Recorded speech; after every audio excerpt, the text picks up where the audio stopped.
बिस्मिल्लाहिर्रहमानिर्रहीम। अस्सलाम वालेकुम नादरीन, आप यूट्यूब चैनल देख रहे हैं। मैं इमरान खान हूँ। आज इमरान खान साहब के ख़िलाफ़ अल-कादर यूनिवर्सिटी का जो केस है उसका फ़ैसला सुनाया जाएगा और इसमें इमरान खान साहब को सज़ा सुनाई जाएगी। इसके ज़्यादा इम्कानात हैं क्योंकि बहुत सारे ऐसे लोग हैं जिनके एस्टेब्लिशमेंट के साथ अच्छे ताल्लुकात हैं, वो पहले ही अदालत का फ़ैसला बता रहे हैं।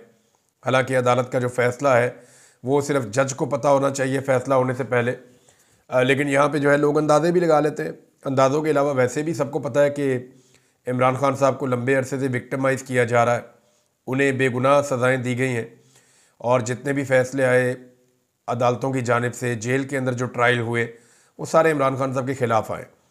तो ये मुमकिनात में से है कि दोबारा इमरान खान साहब के ख़िलाफ़ फ़ैसला आए।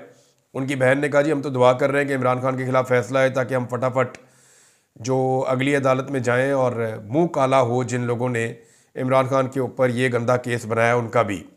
तो उनका कुछ ऐसे बोलना है। इस पर शुएब शाहीन साहब ने एक बड़ा ज़बरदस्त पेपर जारी किया है जिसमें इस केस की समरी है कि एक्चुअली ये अल-कादर यूनिवर्सिटी का केस है क्या। अगर इसको सिंपल करना है तो इसमें 4 चीज़ें हैं जिसके बारे में उन्होंने कहा, और असल सवाल के बारे में उन्होंने कहा कि वो भी इसमें एक है जिसका पता चलना चाहिए। एक, उन्होंने कहा कि हुसैन नवाज़ को 190 मिलियन की अदायगी। इसका पहला नुक्ता ये है कि नवाज शरीफ के बेटे ने लंदन में 9 अरब रुपए का फ्लैट मलिक रियाज के बेटे की कंपनी को 18 अरब रुपए में बेचा। नंबर 2 नुक्ता वो ये बता रहे हैं कि नेशनल क्राइम एजेंसी ने इस रकम को जब्त कर लिया, ये कहते हुए कि जी इतने पैसों में क्यों आपने बेच दिया और ख़रीद लिया, यानी ये इतने का तो है ही नहीं ये अपार्टमेंट। वो तो फिर सौदा वहीं पे हो गया।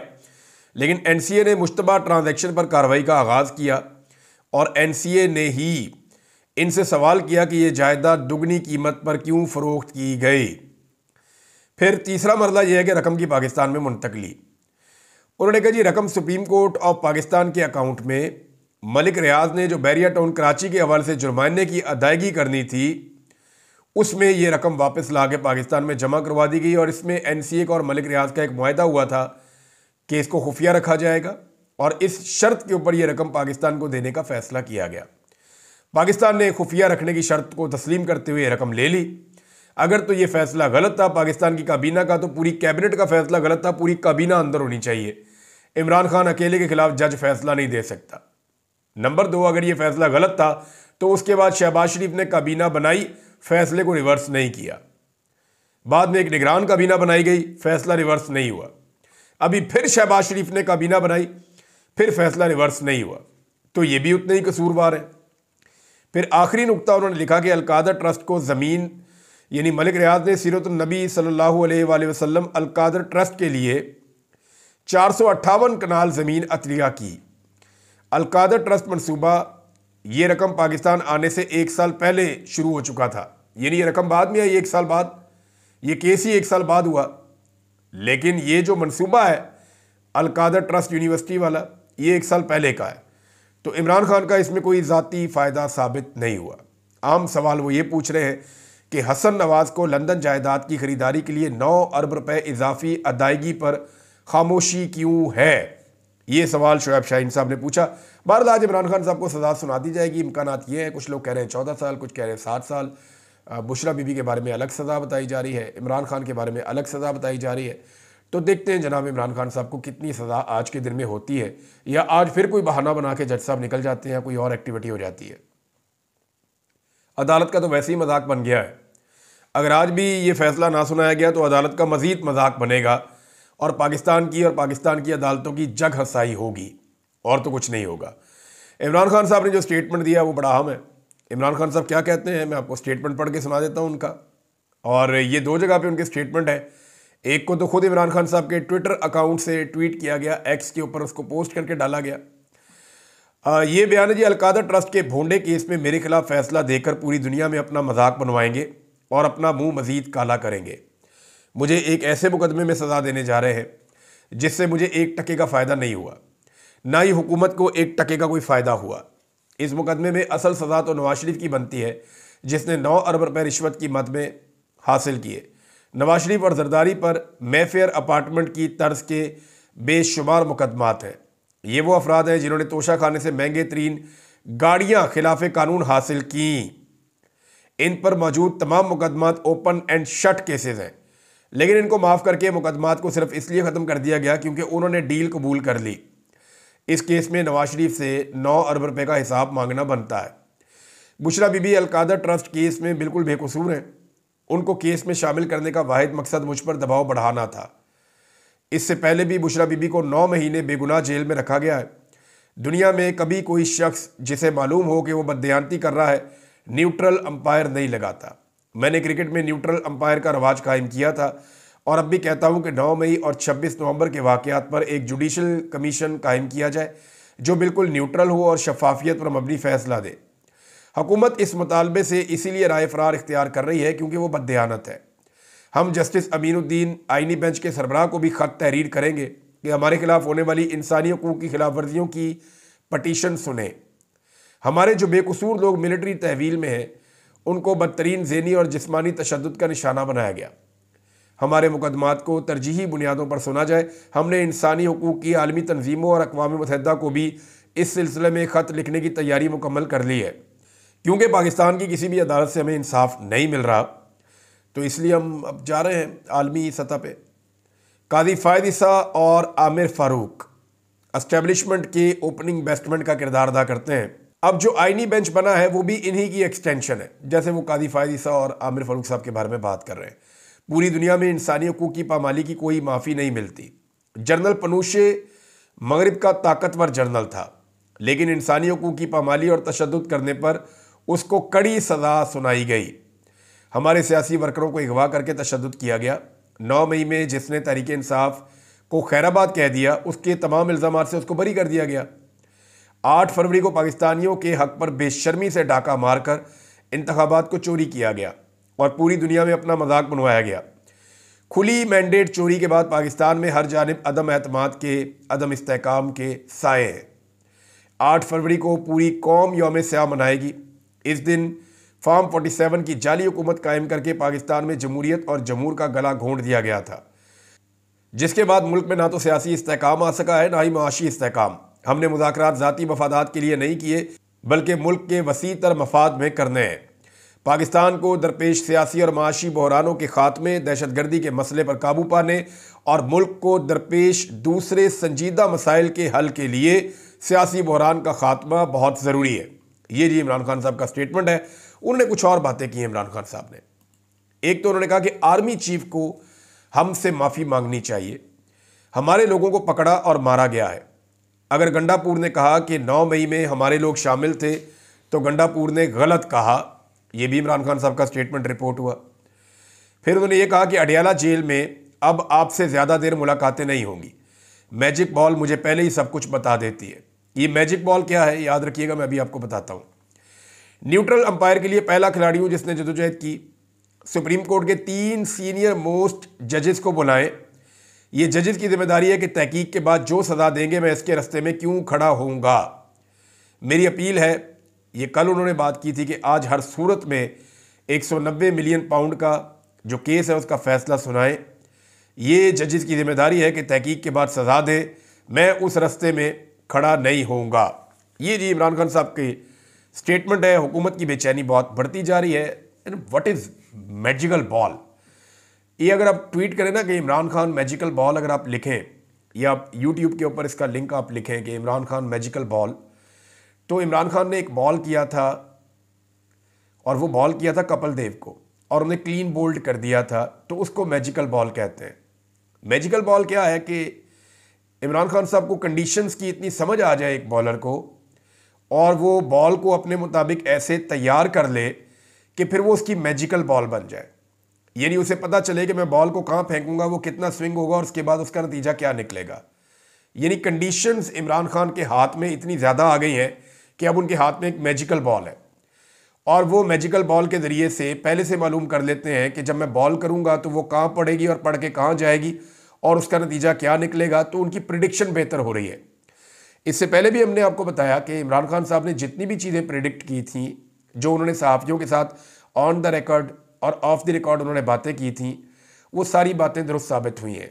इमरान खान साहब की जो सियासी पेशन गोइयाँ थी गुज़िश्ता 1 साल में, हमने वो सारा कुछ पाकिस्तान में होता हुआ देखा है। मुझे अच्छी तरह याद है कि सिद्धू जो भारत के क्रिकेटर हैं, वहाँ पे एक कपिल शर्मा शो आता है, उसके अंदर भी वो बड़ा लंबा अरसा मौजूद रहे, वहाँ पे सियासत भी कर रहे हैं भारतीय पंजाब में।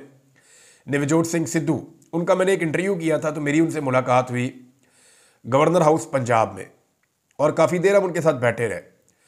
तो जब इमरान खान की शख्सियत पे डिस्कशन हो रही थी तो उन्होंने एक और बात की थी जो आज मैं बताना चाहता हूँ। उन्होंने कहा था कि इमरान खान सिर्फ अपनी टीम का कैप्टन नहीं था, इमरान खान इतना बड़ा दिमाग है कि ये ऐसे हालात पैदा कर देता था कि दूसरा कैप्टन जो फैसला करता था वो इमरान खान की मर्जी के मुताबिक होता था। यानी सिद्धू साहब हमें ये बता रहे थे कि इमरान खान साहब का जो मुखालिफ है, इमरान खान साहब उसके लिए ऐसे हालात पैदा कर देते हैं कि इमरान खान साहब जो चाहते हैं वो वही फैसला करता है और उसके मुताबिक इमरान खान साहब अपनी हिकमत अमली बनाते हैं। यानी आज इमरान खान साहब पूरे निज़ाम को उस जगह पर ले आए जहां पे वो लाना चाहते थे। कंडीशंस इमरान खान साहब के हक में है, मैजिकल बॉल उनके हाथ में है, और ये वही कैप्टन है जो दूसरे कैप्टन के दिमाग को बेहतर स्टडी कर लेता था, पढ़ लेता था, और इसको पहले पता होता था कि ये क्या करेगा और ये मैं करूंगा तो इसका रद्देमल क्या होगा। इमरान खान साहब को पहले पता है कि इमरान खान साहब ये करेंगे तो एस्टेब्लिशमेंट का रद्देमल ये होगा, इमरान खान साहब वो करेंगे तो एस्टेब्लिशमेंट का रद्देमल वो होगा, वो पहले से जानते हैं इसके बारे में। तो मैजिकल बॉल उनके हाथ में है, उनकी प्रिडिक्शन बेहतर है और कंडीशंस भी उनके हक में जा रही हैं इस वक्त फ़िलहाल। तो यहाँ इमरान खान साहब जो हैं वो वैसे भी लोग कहते हैं वो किस्मत के धनी भी हैं। रमीज राजा की आपको बात याद है ना कि 1000 में से 1000 मरतबा इमरान खान आपको गलत साबित करेगा। प्रॉब्लम हुआ क्या, देखें इसको ज़रा थोड़ा सा मैं 1 मिनट में आपको समझा देता हूँ। पाकिस्तान की जो एस्टेब्लिशमेंट है वो हमेशा से एक हीरो की तरह रही है इस मुल्क में।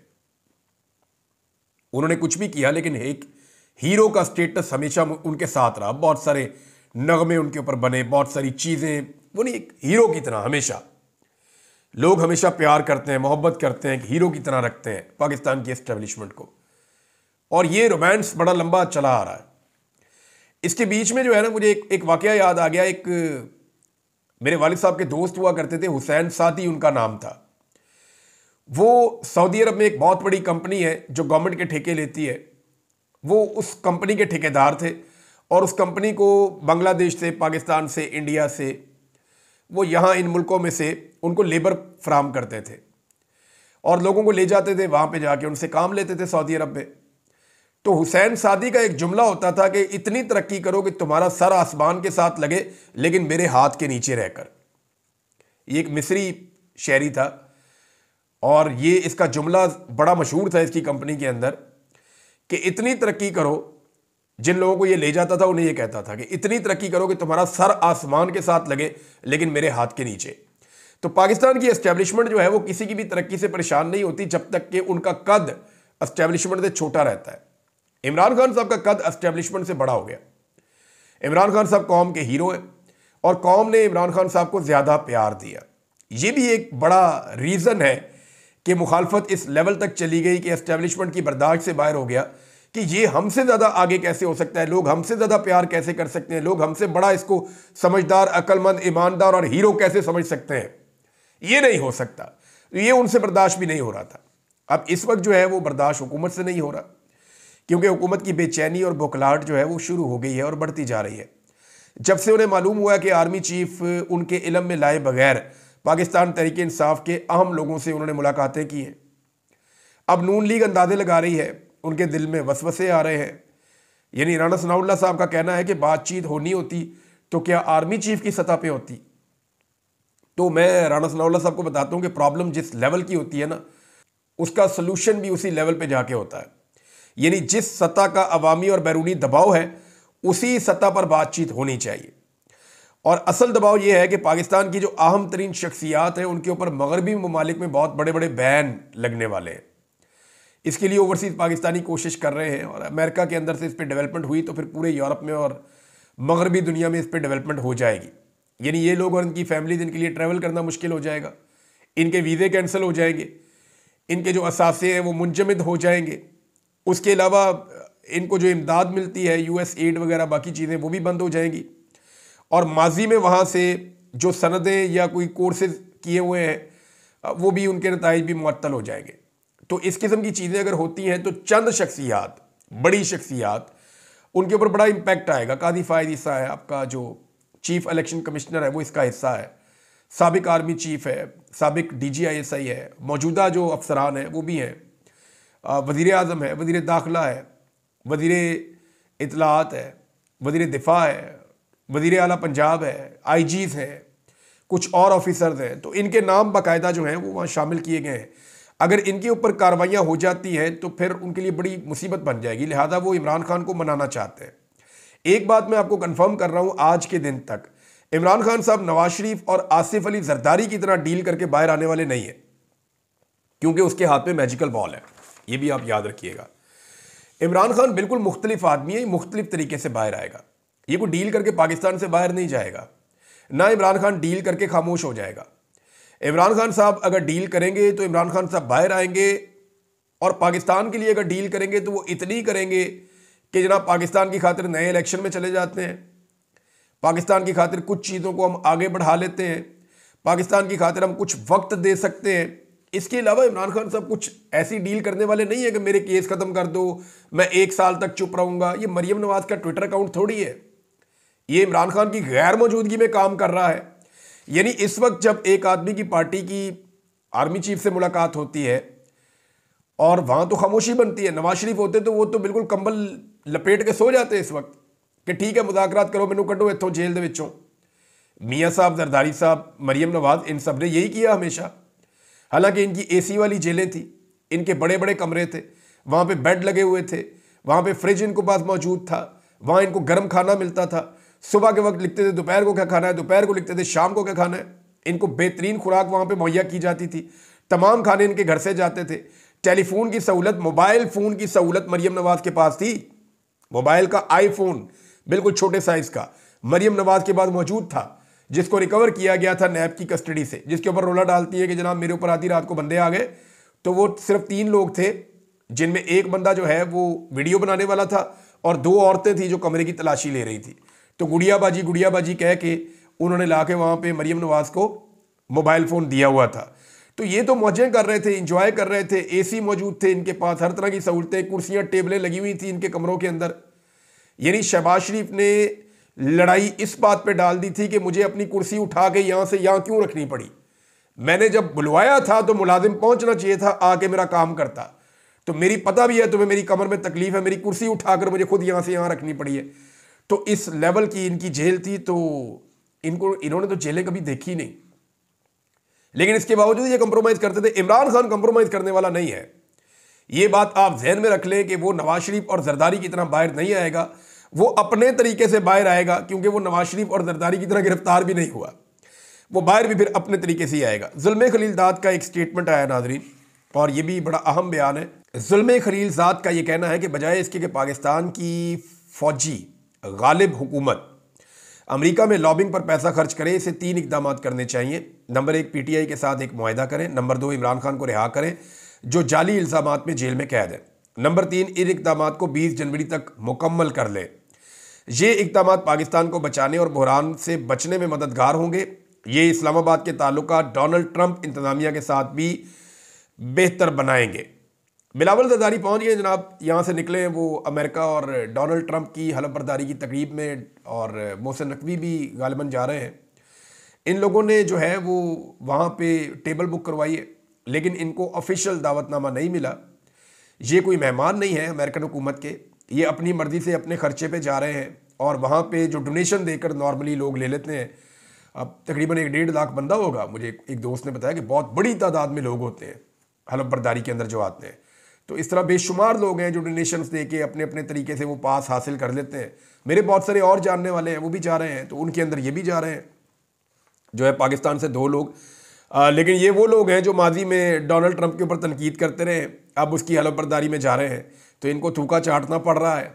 बहरहाल कोई बात नहीं, इससे इन्हें क्या हासिल होगा अभी कुछ कहा नहीं जा सकता। लेकिन फ़ौजी अदालतों के ट्रायल के हवाले से एक बड़ी खबर है कि जस्टिस हसन रिजवी साहब ने तफसीलात तलब कर ली हैं उस ट्रायल की जो फ़ौजी अदालतों में हुआ, कि देखना चाहते हैं कि ट्रायल में शहादतों पर फैसला कैसे हुआ। ये चीज़ अगर सामने आ जाती है नाज़रीन, तो फिर आप ये बात याद रखिएगा कि पाकिस्तान में आपको बड़े बड़े लतीफ़े सुनने को मिलेंगे। क्योंकि मेरे नॉलेज के मुताबिक फ़ौजी अदालतों ने जैसे ये फ़ैसले दिए, इसके अंदर इतने लूप होल्स हैं कि आप माजी के तमाम अजीबोगरीब फैसले भूल जाएंगे। अब तक के लिए इतने ही, अपना ख्याल रखिएगा, अपने इस चैनल का भी। अल्लाह हाफ़िज़।